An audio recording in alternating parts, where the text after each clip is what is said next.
Hello दोस्तों, आज हम बनाएंगे एकदम स्ट्रीट स्टाइल स्प्रिंग रोल्स। बहुत ही क्रिस्पी, बहुत ही डिलीशियस ये बनते हैं। और आप देख ही पा रहे होंगे ये कितने क्रिस्पी बन कर के रेडी हुए हैं। इसकी जो शीट्स है वो भी आज हम घर पर ही बनाने वाले। पहले जब भी मैं इसे बनाने का सोचती थी ना, मुझे लगता था इसकी शीट्स या फिर स्टफिंग बनाने में बहुत ज़्यादा टाइम लगेगा, तो चलिए बाहर से ही ऑर्डर कर लेते हैं। लेकिन ऐसा बिल्कुल भी नहीं है। आप एक बार इसे ट्राई करेंगे ना, फिर आप कभी भी बाहर से नहीं खाएंगे, क्योंकि घर के बने हुए खाने की बात ही कुछ और होती है। तो इसकी शीट्स बनाने के लिए सबसे पहले हमने ले लिया है 1 कटोरी मैदा और 1 कटोरी कॉर्नफ्लोर।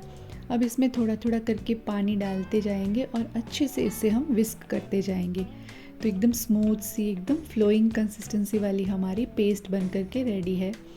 और अब एक पैन में थोड़ा सा तेल लगाएंगे और ये जो बैटर हमने बनाया ना, उसे डाल के और पैन में इसे अच्छे से चारों तरफ फैला देंगे, यानी कि एकदम सर्कुलर शेप में इसे फैला देंगे।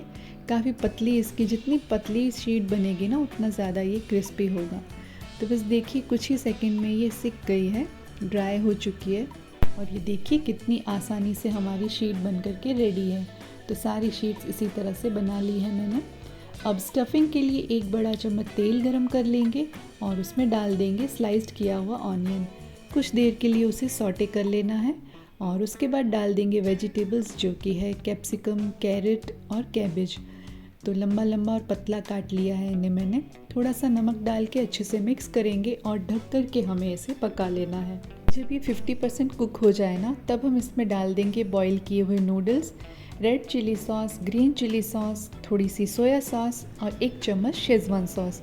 ये सब सॉसेस डाल के अच्छे से इसे हमें मिक्स करना है और हाई फ्लेम पर कुछ देर के लिए हम इसे सॉटे कर लेंगे।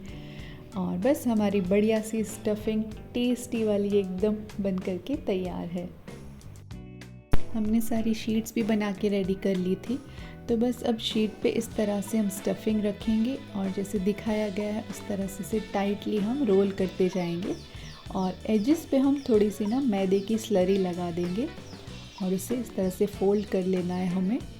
दोनों साइड अच्छे से सील करना है इसे, इसलिए अच्छे से स्लरी लगा लेंगे मैदे की और टाइटली इसे प्रेस करते हुए हमें रोल कर लेना है। और यहाँ पे भी किनारे पे हम मैदे की स्लरी लगा के अच्छे से इसे सील कर लेंगे। इसी तरह से सारे रोल हम बना के पहले प्रिपेयर करके रख देंगे। और अब पैन में तेल गरम कर लेंगे।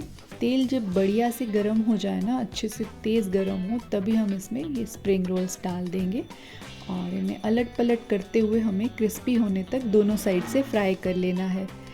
तो आप कढ़ाई में इसे फ्राई ना कीजिए, ऐसे फ्लैट बॉटम वाला कोई पैन लीजिए जिसमें ना ये अच्छे से सीधे ही रहें जब हम इसे फ्राई करें तो। और बस फ्लेम को स्लो नहीं करना है, क्योंकि ये जो दोनों चीज़ें हैं ना, शीट या फिर स्टफिंग, दोनों ऑलरेडी कुक्ड हैं। तो हमें बस क्रिस्पी करना है।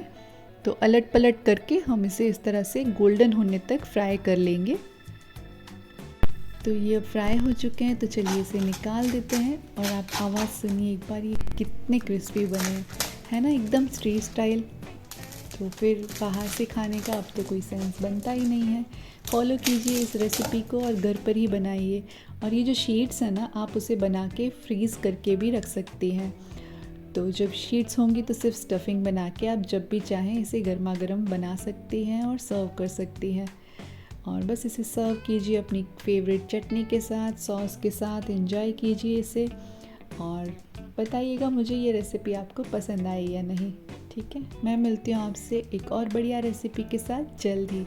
तब तक के लिए बाय बाय।